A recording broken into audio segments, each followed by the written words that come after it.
Okay, so here first I made all the imports that we need, and I read in this dataset, it's called IndoMeth, and you can find that in R. And then this is basically the dataset, so we have two columns. One is called time, and this is called conc, and I have no idea what does that mean.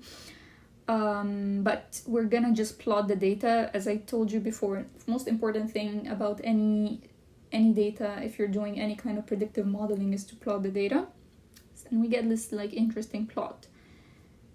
So I'm gonna show you first one thing, and then I'm gonna show you how we're gonna use cross-validation. But I'm gonna show you first how we use, if we use validation, like the normal validation, how actually the results can vary a lot according to the split that we make. So first of all, I'm gonna take a random sample. I'm gonna shuffle my data, right? So this is the data frame that we're using. It has time and conc or whatever. So I'm gonna shuffle it. So this is a way of shuffling the data, which is basically you use data frame dot sample, which basically takes a random sample from the data frame. And when you set the fraction to 1, it means that the random sample should be of all of the observations, not a fraction of them. So 1 is all of the observations. So take a random sample of all of the observations. So, and then I set x and y to be the time. X is the time, y is the conc. Then I just reshape them. And then we make our validation and training sets. So the x train and y train are gonna be from 0 to 32. So this is half of the data frame. And then x test and y test are gonna be from 33 onwards. Then I'm gonna fit a linear regression model to the x train and the y train, and then I'm gonna predict on the x test, and then I'm gonna calculate the mean squared error and the r squared.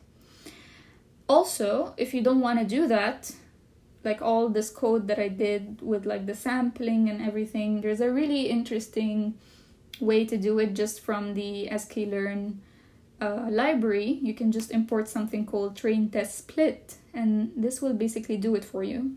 So you set your variables here that you want to put the data in, x train test, y train, y test, and then use the train test split, and you put the x and y are the original data, the test size that you want. So basically, if you want a 50-50 split, like the one I'm doing, then I'm just going to use 0.5. If I want 0.7 and 0.3, then this is going to be 0.3. And the random state is just to like set the random seed. So basically, if you want to replicate the results in another time, you just put the same random seed and it'll give you the exact same results. So I'm just gonna go ahead and comment that out because we don't need that right now. So I want you to look at these two numbers, the mean squared error and the r squared, and I want you to see how much they change every time we run this code. Because every time we run this code, it's gonna give a different shuffle to the data, and it's gonna assign different observations to the training and the testing sets. And then we're gonna see how this is gonna affect the mean squared error and the r squared. So let's go ahead and run this.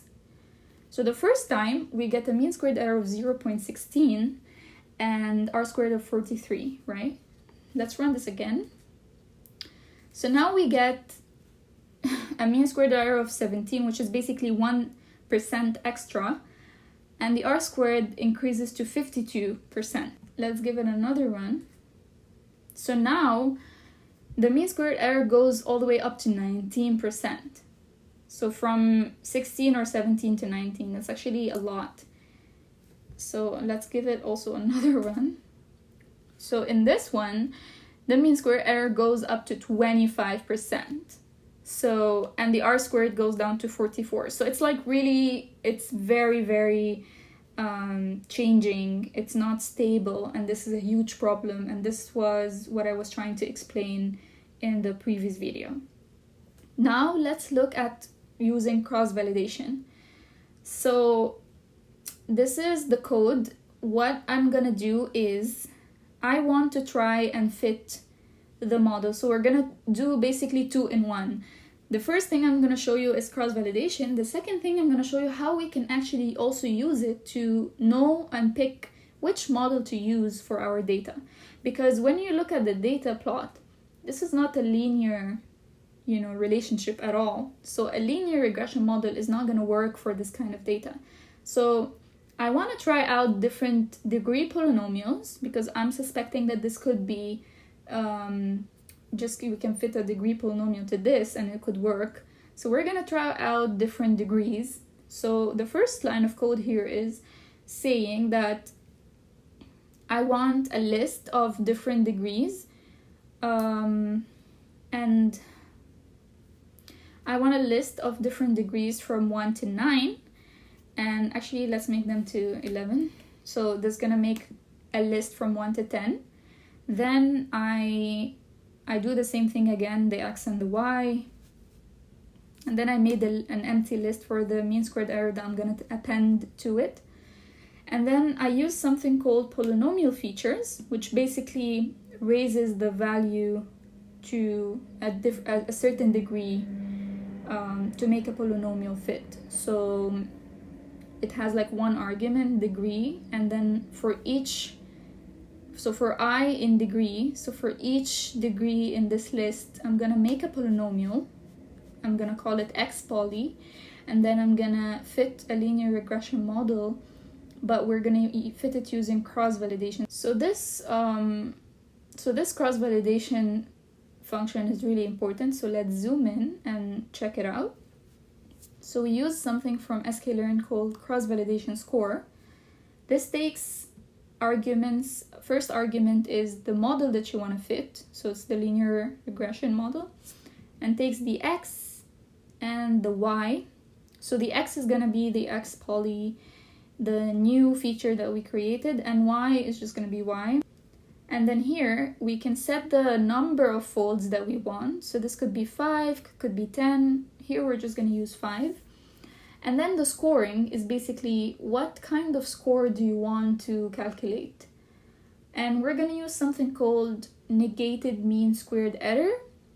And if you actually check this out, you'll find out that the result that it gives you is going to be negative.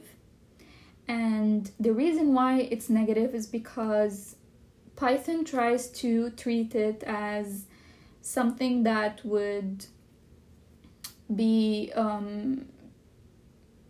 method to use the best model to fit. So basically, if you are looking at the accuracy to choose the best model, then the highest accuracy gives the best model. But because the mean squared error is actually a loss function, so the highest value of the mean squared error is actually the worst model.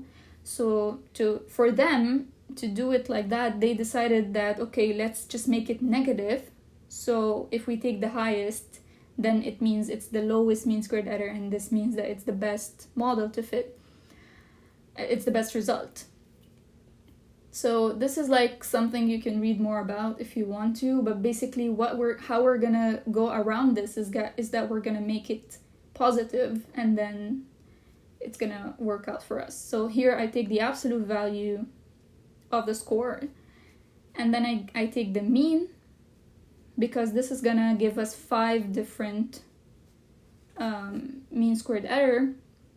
So I take the mean of the 5 and I call this the average score, and then I append it to my list.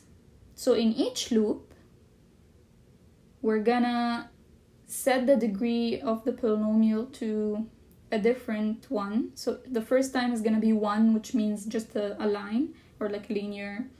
And then the second one is gonna be 2, 3, 4, all the way to 10. And then